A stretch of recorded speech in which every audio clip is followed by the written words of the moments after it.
Varicose veins కి సరైన చికిత్స కోసం సంప్రదించండి ఎవిస్ హాస్పిటల్. నమస్తే రమగారు. నమస్తే జయ. రమగారు, మంచి మాటలు సూక్తులు చెప్పుకోవటానికి వినడానికి చాలా బాగుంటాయి. వినేవాళ్ళు ఉంటే చెప్పేవాళ్ళు ఏదో ఒక సామెత కూడా ఉంది కదా, లోకు అన్నట్లుగా చాలా వింటామండి కొటేషన్స్ కానీ ఇలాంటివన్నీ. కానీ అవి పాటించడంలో మాత్రం కొంచెం కష్టంగానే అనిపిస్తుంది. అందరికీ అన్ని వేళలా అన్నీ సాధ్యం కాదు. అవును, కానీ సాధ్యం చేసుకుంటే చాలా బాగుంటుంది. ఎలా? మంచి మాటల్ని ఇంప్లిమెంటేషన్ కష్టం. ఎస్. ఇప్పుడు సత్యం వద అన్నారు అంటే నిజం చెప్పు. ఎల్లవేళ నిజం చెప్పలేకపోతాం. ఎక్కడ చెప్తామండి? ఎక్కడ చెప్తాం కదా, కష్టం. నిజం చెప్పలేకపోతే అబద్ధం కూడా చెప్పకుండా ఉండు. కనీసం ధర్మం చేరా, ధర్మాన్ని ఆచరించు. అన్నిసార్లు చేయలేకపోతావు, కనీసం అధర్మాన్ని చేయకు. ధర్మం చేయలేకపోతే పీడా పోయిరి. అంతేగా, అది పాయింట్. మన పెద్దవాళ్ళు చెప్పేది అదే. అయితే ఈ 4 మంచి మాటలకు ఒక మంచి కథ ఉంది, చెప్తారు. పూర్వం ఒక వ్యాపారి ఉండేవాడట. ఆయనకి ఏంటంటే ఎవరి దగ్గరైనా మంచి మాటలు వినటం ఇష్టం. ఆయన వినయశీల్ అనమాట. అయితే ఆ వినడం వింటాడు, మంచి మాటలు వింటాడు. ఎవరైనా వస్తే మంచి మాటలు చెవినేసుకోవడానికి గుళ్ళోకి వెళ్ళి తర్వాత హరికథలు విని అలా చేసేవాడు. అయితే ఏమైందట, ఒకసారి ఒక సాధువు ఆ ఊరు వచ్చాడు. ఈయన పోయి ఆయన దర్శనం చేసి ఏదో పండో ఫలమో సమర్పించి దండం పెట్టాడు. అయ్యా ఏదైనా ఒక మంచి మాట చెప్పండి అన్నాడు. అనేసరికల్ ఆయన అన్నాడు, మంచి మాటలు ఉచితంగా చెప్తే నెత్తికెక్కవు నాయన, డబ్బులు ఇచ్చి చెప్పించుకో. మంచి మాటకి 100 రూపాయలు అన్నాడు. నీకు ఉచిత సలహా చెప్తే ఉచితంగానే పోతుంది అది. అదే నువ్వు డబ్బులు ఇస్తే ఏం మాట్లాడాలో నువ్వు అదే మాట్లాడతావు, ఏం తెలుసుకోవాలో అదే తెలుసుకుంటావు, అక్కర్లేని మాటలు ఉండవు కదా. అందుకని ఇలా అడిగేసరికల్ ఆయన అన్నాడు, అలాగే 100 రూపాయలు ఇస్తాను మాటకి. సరే, ఆయన ఏం చెప్పాడంటే మొదటి వాక్యం, సామాన్యుడు ఎవడైనా గొప్పవాడయ్యాడనుకో వాడిని సామాన్యుడిగా ఉద్దేశించి మాట్లాడకూడదు, గొప్పవాడిగానే గుర్తించాలి. అది నీకు మంచిది. నీతో పాటు ఉన్నవాడు పెద్ద పెద్ద వ్యాపారస్తుడయ్యాడు, ఏమా అనకూడదు, ఏమండి అని మాట్లాడాలి. సంబోధన మర్యాదగా ఉండాలి, నువ్వు గొప్పవాడి అన్నట్టుగానే ఉండాలి. వాళ్ళే దిగి మన ఇద్దరం స్నేహితులను చిన్నప్పటి నుంచి అనేవాడంటే ఓకే, నువ్వు అనకూడదు. సామాన్యుడిని పెద్దవాడైతే పెద్దవాడుగానే గుర్తించాలి, కానీ వీడి ఇది వరకు సామాన్యుడు, మా వాకిట్లో తిరిగేవాడు ఏరావరే అని అనకూడదు అని చెప్పాడు. ఈయనకి చాలా నచ్చింది. మనతో ఉన్న ఒక సామాన్యుడు గొప్పగా అయిపోవటం ఎంత బాగుంది అనుకుని, అయ్యా ఇంకొక మాట చెప్పండి. మళ్ళీ 100 అన్నాడు ఆయన. అలాగే అని ఇంకో 100 రూపాయలు చేతిలో పెట్టాడు. ఈయన ఏమన్నాడంటే, ఎప్పుడు ఇతరుల రహస్యాలు బహిరంగపరచద్దు నీ అంతటా నువ్వు. నీకు తెలుసు, నీ చుట్టుపక్కల వాళ్ళకు కూడా తెలుసు అనుకో, వాళ్ళందరూ మాట్లాడినా నువ్వు మాట్లాడద్దు. ఇతరుల రహస్యం ఎప్పుడు నీ నోటితోటి నువ్వు చెప్పకూడదు. ఇది చాలా వ్యాలిడ్ పాయింట్. మనం డిస్కస్ చేయడానికో, ఎవరికైనా చెప్పడానికో, లేకపోతే దాని గురించి మనం తెలుసుకోవటానికో ఎవరికైనా చెప్పామంటే అది పెదవి దాటితే పృథివీ దాటితే చాలా ఇబ్బందులు వస్తాయి దాంతో. అందుకని ఇతరుల రహస్యాలు చెప్పకూడదు. ఈయనకి ఇది కూడా బాగుంది, బాగా నచ్చింది. అయ్యా ఇంకొక మాట చెప్పండి అన్నాడు. జేబు చూసుకున్నాడు, డబ్బులు ఉన్నాయి. ఇంకో 100 రూపాయలు చేతిలో పెట్టాడు. ఈయన ఏమన్నాడంటే, పని వాళ్ళతో చేయించగలిగే పనిని వాళ్ళతో చేయొచ్చు, నీ సమయాన్ని వృధా చేసుకోబోక. వ్యాపారస్తుడు కదా ఈయన, అన్ని పనులలోకి దిగి నువ్వు చేయొద్దు. వాళ్ళు ఎవరో చేస్తారు, నీ దగ్గర పనివాడు ఉన్నాడు, గుమాస్తా చేయాల్సిన గుమాస్తాతో చేయొచ్చు. అది ఎలా చేయాలో నువ్వు అక్కడ నిలబడి దగ్గరుండి చేయించి సమయం వృధా చేసుకోబోక. ఇది వ్యాపారానికి ఉపయోగపడుతుంది. అవును, వ్యాపార లక్షణం కదా అది. మనం ఇంకా కొంత ఆలోచించుకోవచ్చు. మన సమయాన్ని వృధా చేసుకోకుండా నీ పని నువ్వు చేసుకుంటావు, వాడి పని వాడు చేసుకుంటావు. సూపర్, బాగుంది. ఇంకో 100 ఇచ్చాడు. ఇంకొక మాట చెప్పండి, ఇదే ఆఖరి. ఆయన దగ్గర 400 ఉండే, 400 ఇచ్చేసాడు. అప్పుడు ఈయన ఏమన్నాడంటే, నీ మనసుకి నొప్పి కలిగిన చోట ఉండద్దు. నీకు మనసుకి చాలా కష్టంతో వచ్చింది, ఇంకక్కడ ఉండద్దు, వెళ్ళిపో అని చెప్పాడు. 400 ఇచ్చి ఈ 4 మంచి వాక్యాలు తెలుసుకున్నాడు ఆయన. ఇది అందరికీ పాఠమేనండి, అందరికీ పాఠమే. ఇందులో నుంచి నేను కూడా పాఠం నేర్చుకున్నాను. చాలా అత్యద్భుతమైన పాఠం ఇది. సరే, బాగుంది. అయితే ఏమైంది, కొంతకాలం అయ్యాక ఈ వ్యాపారస్తుడికి బిజినెస్లో నష్టం వచ్చింది. అక్కడ అకాల వర్షాలు వచ్చి ఈయన తాలూకు ఓడలు మునిగిపోయినాయి, బళ్ళు విరిగిపోయినాయి, డబ్బంతా పోయింది. ఇదో కొద్దిగా ఉంది. నేను ఏమనుకున్నాడంటే, ఈ పువ్వులు అమ్మిన చోటే కట్టెలు అమ్మకూడదు, అంతేగా వేరే ఊరు వెళ్దాం అనుకున్నాడు. వేరే ఊరు వెళ్ళడానికి ఏమైంది, ఇంకా పెద్దగా భార్య సంతానం సంసారం ఏం లేదు. ఈయనకు ఒక గుమాస్తా ఉన్నాడు. ఆ గుమాస్తాని నేను కూడా వస్తాను దొరగారు, మీరు ఎక్కడికి వెళ్తే నేను కూడా అక్కడికి వస్తానండి అన్నాడు.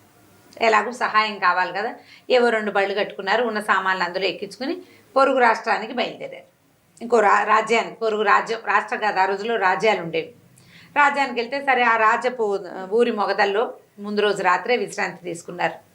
అయితే ఈయనేమనంటే ఉన్న దగ్గర డబ్బులు ఏవో అబ్బాయికి ఇచ్చి పొద్దున్నే అబ్బాయి ఊళ్ళోకి వెళ్ళి ఏదైనా తినడానికి దానికి ఆహార పదార్థాలు ఏర్పరచుకురా, పూటకోళ్ళ వసతి ఉందేమో చూసిరా, మనం వెళ్ళి ఉండడానికి వీలేదో ఉందో 4 కనుక్కురమ్మని కాస్త డబ్బులు చేతిలో పెట్టాడు. ఈ గుమాస్తా కుర్రాడు ఆ డబ్బులు పుచ్చుకుని ఊళ్ళోకి వెళ్ళాడు. దైవవశాత్తు ఆ ఊరు రాజుగారు ముందు రోజు కొద్ది రోజుల ముందు పోయారు. ఆయన దినకర్మలన్నీ అయిన తర్వాత ముహూర్తం పెట్టుకున్నారు. ఈ రోజు ఉదయం నగర ప్రవేశం మొట్టమొదట ఎవరు చేస్తారో వాడే మన రాజు అని నిర్ధారించుకుని ఉన్నారు వాళ్ళు. తెల్లవారంగానే నగర ప్రవేశం చేశాడు వ్యాపారస్తుడు గుమాస్తా. ఆయన్ని కనపడంగానే ఓహో దొరికేశాడు మనకు రాజన్నారు కుర్రాడు. చిన్న వయసు వాడైతే 4 నేర్పించుకోవచ్చు, చూడ్డానికి బాగానే ఉన్నాడు, కొంచెం లెక్క డొక్క తెలిసిన వాడు, డొక్క శుద్ధి ఉంది వాడికి, 4 ముక్కలు వచ్చు. ఇక దండేశారు, దండం పెట్టారు, చేశారు, తీసుకెళ్ళిపోయారు. మధ్యాహ్నం అయింది, ఆకలికి నకనకలాడిపోతున్నాడు వ్యాపారస్తుడు. ఏవో మరవరాలు అటుకులు ఉంటే 2 నోటో వేసుకున్నాడు. ఈ అబ్బాయి రావటల్లా. ఏమైందో ఏదో ప్రమాదం వాటిల్లిందా కుర్రాడు, వాడు డబ్బులు పుచ్చుకుని పారిపోయే రకం కాదు, ఇంత దూరం వచ్చాడు కదా మనతో పాటు. సరే ఈయన లోపలికి బయలుదేరి వెళ్ళాడు. వెళ్ళేసరికల్లా ఊరంతా కోలాహలంగా ఉంది. కొత్త రాజు గారు బాగున్నాడు అంటున్నారు, అదంటున్నారు ఇదంటున్నారు. ఎవరండి కొత్త రాజు, ఏమిటి ఇవాళ ఏమన్నా సింహాసనం పట్టాభిషేకం చేశారా ఏమిటంటే, ఇలా రాజుగారు గతించారు. ఆయన దినవారాలు అయిపోయాక తొలుత ఊళ్ళోకి ప్రవేశించిన కొత్తవాడికి రాజ్యం ఇవ్వదలుచుకుని ఉన్నాము. ఇవాళ పొద్దునే ఓ కుర్రాడు వచ్చాడు, అతన్ని రాజుని చేశామంటే తన గుమాస్తాయే రాజు అయ్యాడని ఆయనకు అర్థమైంది. గబగబా మెల్లిగా అంతఃపురాన్ని అక్కడికి రాజప్రాసాదం దగ్గరికి వెళ్ళి నేను ఫలానా అని చెప్పాడు. చెప్పేసరికి లోపలికి కబురు వచ్చింది. కుర్రాడు చెప్పాడు కదా, గుమాస్తా రాజైన గుమాస్తా ఏం చెప్పాడు, ఒక వ్యాపారస్తుడితో కలిసి వచ్చాను, ఆయన ఊరు బయట విడిశాడు అని చెప్పాడు. ఆయన విడిది అక్కడ ఉంది కదా, బళ్ళు అక్కడ ఆపుకున్నాడు. సరే లోపలికి వెళ్ళి ఈయన ఏం చేశాడు, లోపలికి వెళ్ళగానే తన గుమాస్తా రాజబట్టల్లో చక్కగా సింహాసనం మీద కూర్చుని ఉన్నాడు. ఈయన గుర్తొచ్చింది, 100 రూపాయలు ఇచ్చి ఒక మంచి మాట కొనుక్కున్నాడు తను. మొదటి వాక్యం ఏమిటి, సామాన్యుడు గొప్పవాడైతే అతన్ని సామాన్యుడిగా కాకుండా గొప్పవాడిగా పరిగణించాలి. నమస్కారం మహారాజా అని పలకరించాడు. ఆ మహారాజు అయిన కుర్రాడికి ఏనుగొక్కినంత సంతోషం వచ్చింది. మహారాజు అయిన సంతోషం కంటే తన యజమాని తనని మహారాజుగా గుర్తించిన పాయింట్ వ్యాలిడ్ పాయింట్స్ అన్నమాట. అత్యద్భుతమైంది. ఆయన చాలా గౌరవించి, ఈయన నాకు ఒకప్పటి యజమాని, నాకు అన్ని చదువు అంటే అన్ని విద్యలు, వ్యాపారం చేయటం, అందులో మెళకువలు ఈయనే నేర్పించాడు, ఈయన నా మంత్రిగా ఉంచుకుంటానని ప్రకటించాడు. ఈయన అక్కడ మంత్రి అయిపోయాడు. ఈయన అక్కడ వ్యాపారం కోల్పోయి వచ్చాడు కదా, సరే ఓ ఇల్లు వాకిలి ఏవో అలాట్ చేశారు, మంత్రులకు ఇచ్చేవి కొత్త మంత్రి గారికి కూడా ఇచ్చారు. ఆయన బండి గిండి అన్నీ తెప్పించి ఇక్కడ పెట్టారు. సరే రాజుగారికి ఆయన భార్యని, ఆ ఊళ్ళో అక్కడ పెళ్ళయింది గుమాస్తాకి, ఈయన వెనకాల వచ్చాడు కదా, ఆవిడని తెప్పించారు. ఆవిడ తెప్పించేశారు. తెప్పించిన తర్వాత ఏమైంది, కొద్ది రోజులు గడిచాయి. ఒకరోజు ఈ రాజుగారు ఇప్పుడు ఈ గుమాస్తా కుర్రాడు భార్యని అక్కడ వదిలిపెట్టి ఇక్కడికి వచ్చాడు. ఈయనతోటి ఆ భార్యకి అక్కడ ఎవరితోటో ఫ్రెండ్షిప్లు ఉన్నాయి.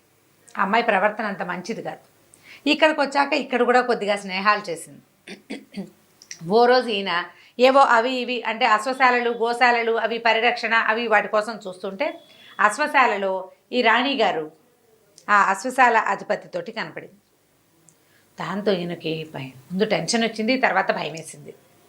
ఇతరుల రహస్యాలు బహిరంగపరచకూడదు, అందుకని ఏం చేశాడు ఆయన, తన భుజం మీద ఒక శాలువ ఉంటే వాళ్ళు ఎవరికి కనపడకుండా వాళ్ళు ఉన్న గది దగ్గర ఆ శాలువ గుమ్మాన్ని ఇట్లా కట్టెల్లాగా పెట్టేసి వచ్చేసాడు.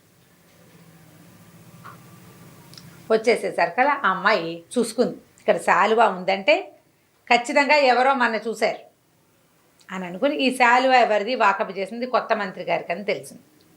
కొత్త మంత్రి గారు రాజుగారికి పూర్వపు ఓనరు, పూర్వపు సేటు.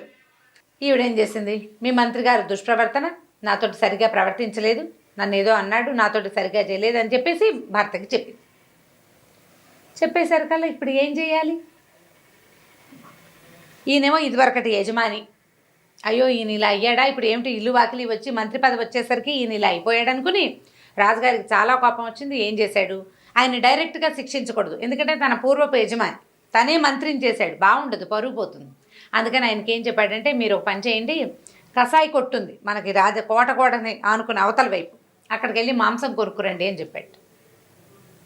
ఆ కసాయి కొట్టువాడికి ఏం చెప్పించారు, మాంసం కొనడానికి వస్తాడు, ఆయన్ని చంపేయమన్నారు.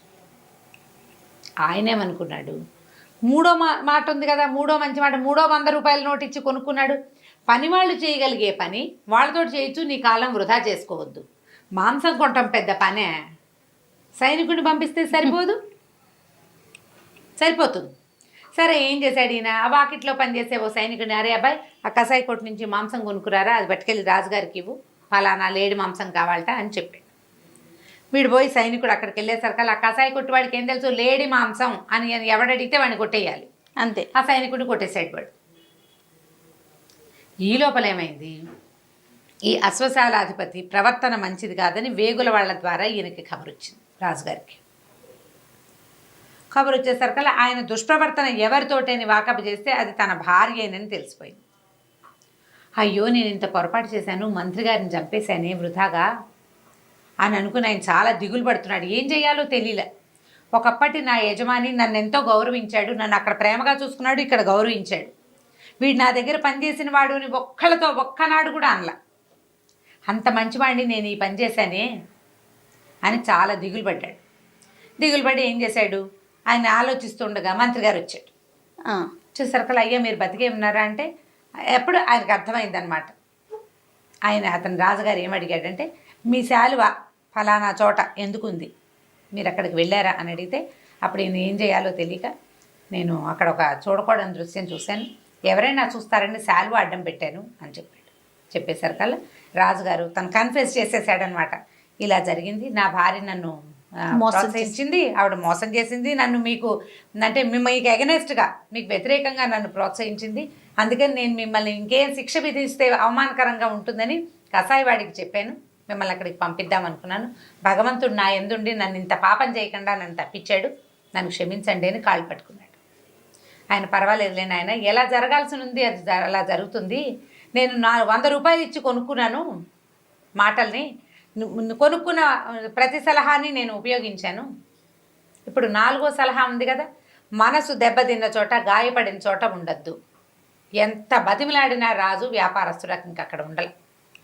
మంత్రిగా కొంతకాలం పనిచేసి తను సంపాదించుకున్న సొమ్ముని 2 బళ్ళకి ఎత్తించుకుని ఆ ఊరు నుంచి బయటికి వెళ్ళిపోయాడు. ఈ 4 మంచి మాటల్ని అతను వాడుకున్నాడు. మనం ఇలాంటిదే ఇదివరకు ఒక కథ చెప్పుకున్నాం, దగ్గరగా ఇలాంటి కథే. ఎప్పుడైనా ఏదైనా కొన్ని మంచి వాక్యాలు, మంచి మాటలు ఉచితార్థం లభించాయి అనుకో, ఉచితంగా ఉన్న మాటల్ని మనం లెక్కే చేయం, దానికోసం మనం పే చేయాల్సి వస్తే డబ్బంటల్లా. నేను ఒక దెబ్బ తిని నేర్చుకున్నామనుకో, ఒక మంచి విషయం బాగా గుర్తుంటుంది, భలే గుర్తుంటుంది, ఎంత బాగానో గుర్తుంటుంది. గుణపాఠాలు అంటారు వాటిని. జీవితం గుణపాఠం నేర్పిస్తుంది, ఆ పాఠాన్ని అనుసరించి ప్రవర్తిస్తాం. ఉచిత సలహాలు పెద్దగా ఉపయోగపడవు, కానీ ఇలాంటివి అంటే మన మూల్యం చెల్లించి తీసుకున్న సలహా ఉంది చూసావా, అది బాగా ఉపయోగపడుతుంది. మంచి వాక్యాలకి పూర్తిగా పాటించలేకపోయినా తదనుగుణంగా వ్యవహరించడం తెలుసుకోవాలి. మనం అనుగుణంగా వ్యవహరిస్తే జీవితం సజావుగా వెళ్తుంది. 100% చేయలేకపోతాం, కనీసం దానికి దగ్గరగా ప్రయత్నం అన్నా చేస్తే కనీసం ముందుకెళ్ళగలుగుతాం, చక్కగా ఉంటుంది జీవితం. చాలా బాగుంది రమ్మ గారు, అద్భుతంగా ఉంది. మంచి కథ కదా, మంచి కథ. నమస్తే. నమస్తే జయ.